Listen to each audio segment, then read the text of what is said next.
হঠাৎ করেই দার্জিলিং যাবার বায়না, থাকলো ঝোলা চললো ভোলা। তো আমরা দার্জিলিং গিয়েছিলাম একসঙ্গে অনেকজন ঘুরতে। সাথে ছিল আমি, আমার স্ত্রী, আমার ছেলে, আমার 2 দাদা বৌদি এবং আমার শালাবাবু আর একটা দিদি। তো খুব মজা করেছি এই দার্জিলিং যাওয়ার পথে এবং সেখানে গিয়েও। তো সমস্তটা আপনাদেরকে আজকে দেখাবো এই ভিডিওতে। আমরা বাস ধরলাম বহরমপুরে এবং বহরমপুর থেকে সোজা শিলিগুড়ির পথে রওনা দিলাম।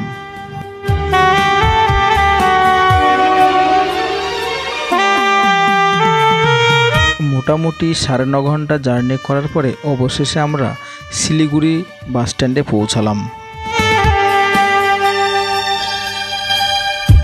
শিলিগুড়ি থেকে টাটা সুমোতে করে আমরা আমাদের হোমস্টেতে পৌঁছাবো। আর কোথাও যাব না। আমরা এই ব্লগে আমাদের হোমস্টেতে কীভাবে ছিলাম, কোথায় কি, সমস্তটা আজকে আপনাদেরকে দেখাবো।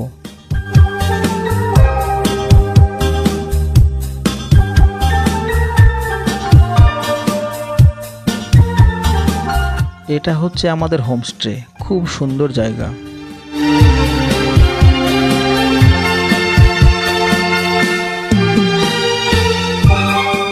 এই রুমে এসে সবাই কিন্তু একদম ফ্রেশ হয়ে গেল এবং আমি আর আমার স্ত্রী চলে গেলাম বাইরের সৌন্দর্য উপভোগ করার জন্য।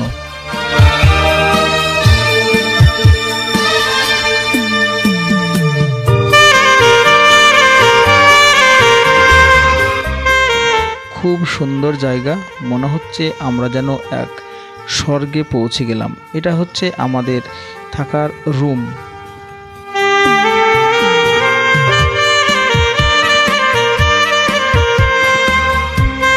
আমাদের রুম আছে পাশেই এবং আমরা বেরিয়ে পড়লাম ব্যালকনি দিয়ে আমার শালাবাবুর রুম দেখানোর জন্য। আমরা এসে চা বিস্কুট এসব খেয়েছি, সেই প্লেটগুলো এখানে পড়ে রয়েছে। তো আপনারা দেখতে পাচ্ছেন কাঞ্চনজঙ্ঘা। তো কাঞ্চনজঙ্ঘার ভিউ আপনাদেরকে ছাদ থেকে আমরা অবশ্যই দেখাবো। চলে আসলাম আমাদের শালাবাবুর রুমে। তা উনি এখন ফ্রেশ হচ্ছেন। ফ্রেশ হয়ে আমরা একসঙ্গে সবাই গল্পগুজব করব, খুব আনন্দ হই হুল্লোড় হবে।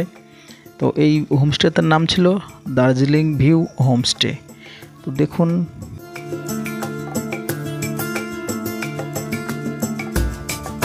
এত সুন্দর জায়গা আর এত মনমুগ্ধকর পরিবেশ। আপনারা কেউ যদি একবার আসেন, সত্যি আপনারা পাগল হয়ে যাবেন এই প্রকৃতির রূপ দেখার জন্য।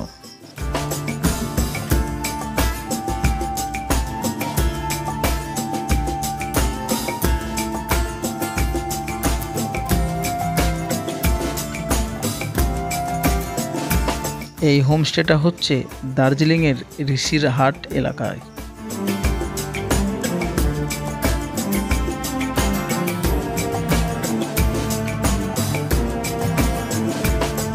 এর নিচে কিন্তু পার্ক আছে অনেক কিছু।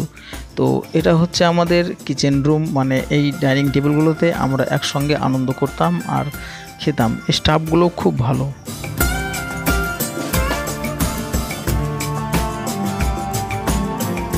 আমাদের দুপুরের খাবার কমপ্লিট। এইবার আমরা একসাথে বসে গল্পগুজব করব।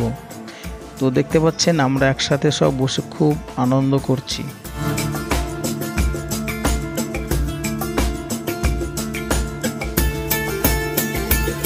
হোমস্টেটা যা ভিউ দিচ্ছে না, অসাধারণ ভিউ, অসাধারণ। তো আমরা ফাইনালি চলে এসেছি 3 তলার ছাদে।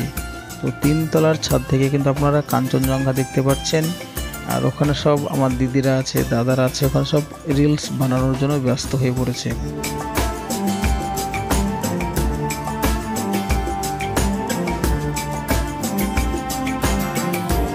এটা হচ্ছে আমার ছেলে, উনি তো একদম আনন্দে নাচতে লেগেছে।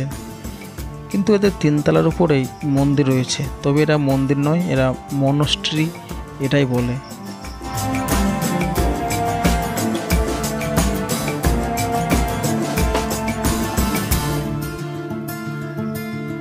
দু চোখ যেন জুড়িয়ে যায়। এই ছাদ থেকে সমস্ত কিছু এক ফ্রেমেই দেখা যায়। তো এনাদের ব্যবহার খুবই ভালো, খুব মিস করেছি এসে। তো যাই হোক, এতটুকুনি ছিল। কেমন লাগলো অবশ্যই জানাবেন। ভালো লাগলে চ্যানেলটিকে সাবস্ক্রাইব করে বেল বাটনটি